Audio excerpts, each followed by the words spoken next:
The standard 9 to 5 job. It almost feels like a relic these days, doesn't it? Our work lives seem to be shifting pretty fundamentally.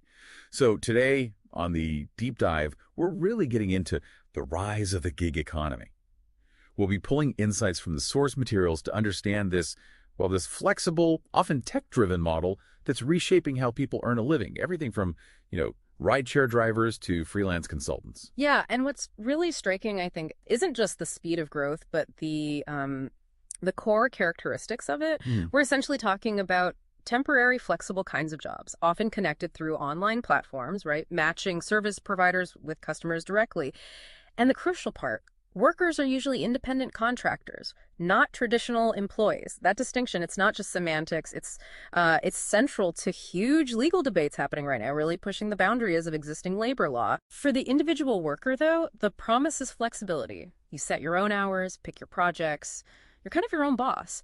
But the sources show this interesting paradox. Yes, it opens up diverse income streams, maybe a lifeline for quick cash or a bridge between jobs. But for a growing number, it seems less about choosing flexibility and, well, more about necessity.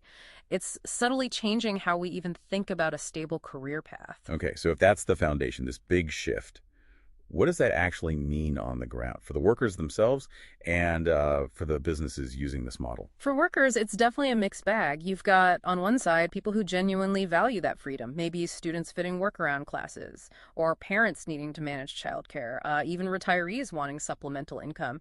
For them, that flexibility can be amazing, a real game changer. Like a lifeline, as you said. Exactly. But then there's the other side, significant precariousness.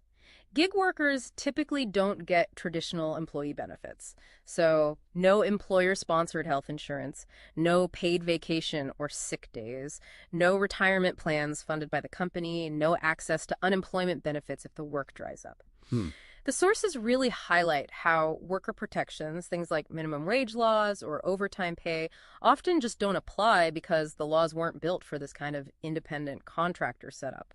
And of course, there's income volatility. Trying to budget when you don't know exactly what you'll earn next week or next month. That's a constant balancing act. Yeah, that sounds incredibly stressful for the workers involved. Yeah.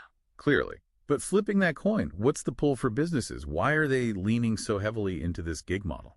Well, from the company's point of view, the advantages are pretty compelling. They can drastically cut overhead costs. Think about it. No need to pay for benefits packages, potentially less need for physical office space, reduced investment in long-term employee training. Right, the traditional cost of employment. Exactly. And it offers huge scalability. Businesses can ramp their workforce up or down almost instantly based on current demand. That's incredibly efficient, especially in fast-moving markets. Plus, it gives them access to specialized skills from potentially anywhere in the world without the commitment of a full-time hire. This kind of agility has even, made entirely new business models possible, like on-demand rides or food delivery. Those probably wouldn't exist, or at least not in the same way under old employment structures. That flexibility and cost saving, I can see why that's attractive for companies.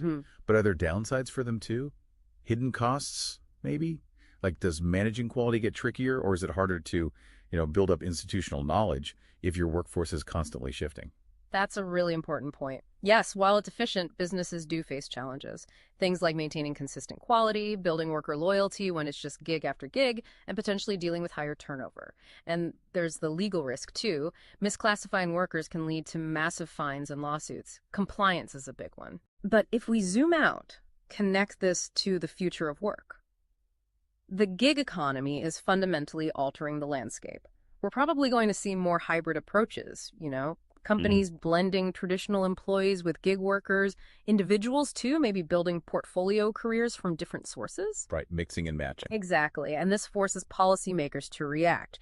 They're really grappling now with how to regulate this space.